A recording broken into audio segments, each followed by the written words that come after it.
E é um assunto interessante, porque nós estamos falando a respeito de arquitetura de contratos. Esse pensamento sobre o contrato, sobre a sua evolução e como que eles são, como eles são montados, né, como eles são compostos, o que que isso impacta hoje em relação ao mercado, aos negócios para o produtor rural brasileiro? O que eu trouxe para a feira foi mais uma reflexão do que necessariamente uma palestra.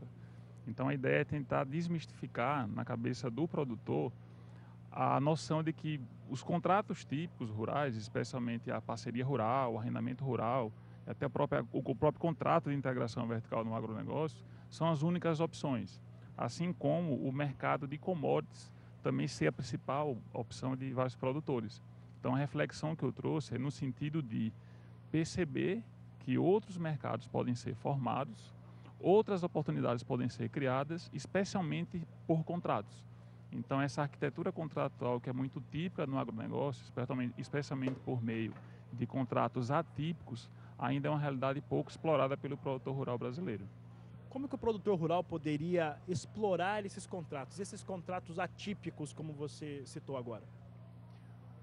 A primeira grande noção é perceber que o agronegócio ele tem uma expansividade que vai além de dentro da porteira. Então você tem grandes oportunidades antes da porteira, depois da porteira. Também no mercado interno e no mercado externo. Então você tem não só a exportação, que é um referencial para o produtor rural, especialmente de grãos, mas nem todos os produtores exportam. Então eles precisam perceber a oportunidade de negócio fora do Brasil. Um outro elemento que permite essa renovação, essa reflexão para outros negócios, é a financiarização do agronegócio. Então, hoje é muito comum você ter o produtor rural, às vezes grandes negócios rurais, estruturados em financiamentos tradicionais. Então, a captação de um recurso no banco oficial, mediante a entrega de garantias, não só garantias pessoais, mas garantias reais, enquanto que você pode customizar essa dinâmica de financiamento por instrumentos muito mais fluidos, como a CPR financeira, a CDCA, o CRA. E isso pode atrair investimentos de agentes que estão fora desse circuito tradicional de crédito. E por fim, o mais importante, eu diria, a agricultura digital. Então, os mercados digitais, os mercados que envolvem Big Data, a computação em nuvem, a própria internet das coisas, ainda é uma realidade presente em algumas fazendas, fora do país isso é muito mais comum, mas que nem precisa ser melhor explorada pelo produtor, tentando criar porque um negócio digital, Fabiano, ele já começa internacional. Então você consegue abreviar muito a cadeia entre o produtor e o consumidor final do produto. Adamir, uma das questões que você colocou agora, a questão da internet das coisas, como que tem se trabalhado hoje a questão da informação e os dados, principalmente, como que eles vão virar negócios. Aqui mesmo na Campo Grande Expo, nós temos aqui alguns estandes, o estande do Sebrae está trazendo a Agtecs, empresas que são voltadas para essa questão, e o produtor rural vai lá, olha, mas ainda com uma certa desconfiança. Né? O que está fazendo com que o produtor ele ainda não veja isso como uma oportunidade de negócio, uma oportunidade de crescimento? Me parece que uma mudança de cultura. Então o produtor ele está acostumado a ter um contato muito grande com a produção em si, ou seja, com o negócio dentro da porteira. E essas agrotechs, essas tecnologias para o agro, elas não só têm criado uma nova realidade produtiva, mas principalmente uma realidade negocial.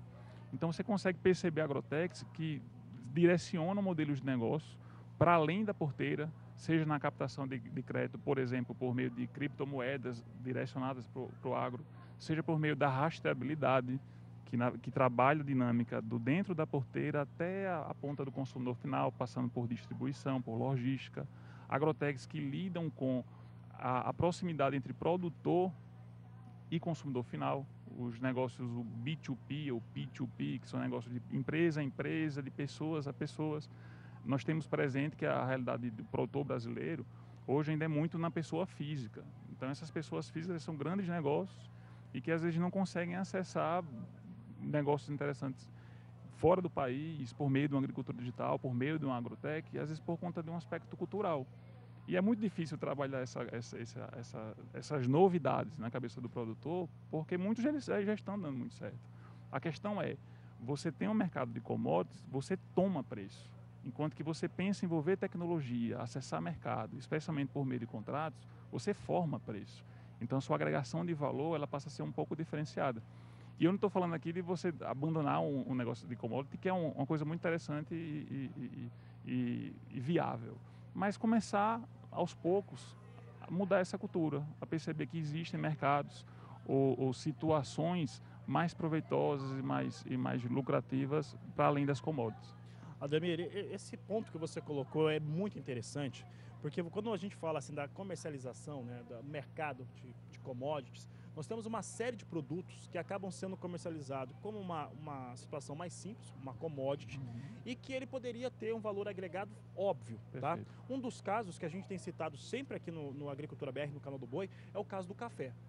O café por quê? Porque o café você tem ali às vezes numa mesma área de produção, numa mesma fazenda, numa mesma propriedade, você tem várias qualidades de café, inclusive a qualidade de café especial. Um produtor pequeno, ele vai ter café especial, café médio, o café de peneira menor, né, que seria um café mais comum.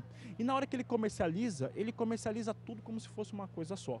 Inclusive o café especial. Aqui no Brasil está se falando em situações de ter leilão de café especial, esse tipo de proposta.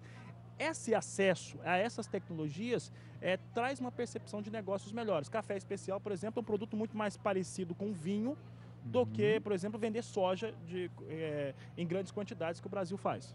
Perfeita colocação, Fabiano. E realmente o café, assim como muitos negócios em hortifruti, negócios que às vezes envolvem economia familiar, pequenos negócios, tem um potencial agregado, no sentido de agregar valor, muito grande. Eu tive a oportunidade de ter contato com uma experiência super interessante em Minas Gerais, que eles trabalham um café extraído a frio. Então, um café produzido por 5 mulheres e eles já exportam para 24 países. Só que toda a dinâmica, desde a produção, assim como o financiamento da atividade produtiva, acontece numa plataforma blockchain, tem uma tecnologia envolvida, tem um inventário de cada um dos processos, o que traz uma rastreabilidade do produto para o consumidor final.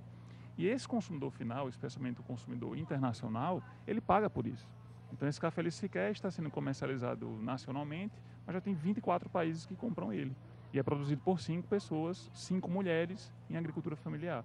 Então iniciativas como essa, e o Brasil tem muitas vantagens no sentido de produzir alimentos, de produzir o café de alta qualidade, podem ser explorados e ainda são pouco explorados. Então você tem muitas possibilidades para esse tipo de negócio. Realmente está começando a se desenvolver no país, as certificações de origem, a criação a culturalização no processo de alimentação, que é uma coisa que tem valor agregado para a gastronomia, por exemplo. Então, assim, são N possibilidades que ainda passam despercebidas pelo produtor rural, especialmente o que está muito focado no mercado de commodities. Ademir, hoje se a gente fosse falar sobre, eu vou usar até um termo incomum, subversão, ser subversivo. Mas subversivo em relação ao que se fazia antigamente, ao que se entendia que era a única possibilidade em termos de contratos, em termos de negociação. Qual que é o aspecto mais subversivo que se tem em relação a ele hoje, que nós temos de possibilidade de criar negócios, que sair desse foco apenas de commodity, e qual que seria o passo para o futuro em relação a essas negociações? Perceber a importância do produtor rural no cenário brasileiro, no cenário internacional, perceber que a agricultura hoje está imersa numa agricultura digital, internacional, e perceber as oportunidades de negócio que podem ser trabalhadas, desenvolvidas, até criadas nesse universo. Então, qual é a grande vantagem, a grande facilidade nisso? É que esses modelos, eles são predominantemente contratuais. Então você não precisa, a regulação ela é mais fluida, os modelos são mais flexíveis, de modo que a adaptabilidade a novas tecnologias também passa a ser mais adequada. Então é muito difícil adaptar um negócio estruturado sobre tradicional, sobre uma fazenda com um contrato de arrendamento ou de parceria, e só isso, para um modelo de negócio desse com caráter exponencial. Então você falou de subversão, o pessoal nesse universo usa muito o termo de disrupção. Então que é um modelo de negócio que ninguém sabe que existe ainda, mas que ele já pode... É já viável, é possível, dá para fazer? E pode ser transformador para todo mundo. Para quem produz, para quem compra e para quem distribui, para quem participa desse grande negócio. Adamir, pela nossa conversa aqui, esse é um contrato, né, um tipo de negócio que é muito interessante para quem tem propriedades, às vezes propriedades menores, né, mas que consegue produzir. Por exemplo, produtores de mel, produtores de café, produtores de hortifruti. Eu acho que para esse produtor, principalmente, isso é uma alternativa muito clara de melhorar a rentabilidade aproveitando aquilo que ele já faz de bom. Será que o pensamento é por aí? Falando a grosso modo. Sim, sim, perfeito. Essa limitação em relação ao potencial econômico desse tipo de atividade, necessariamente ela não é um problema. Então, realmente tem um perfil mais adequado para esse tipo de produtor, mas o produtor que trabalha em larga escala, se ele começar a perceber os horizontes para além da produção em si, aspectos de negócios relacionados ao antes da porteira, como a questão do insumo, a biotecnologia, então produzido de maneira cada vez mais envolvendo a tecnologia, os aspectos fora da porteira, como a distribuição, a logística, a rastreabilidade.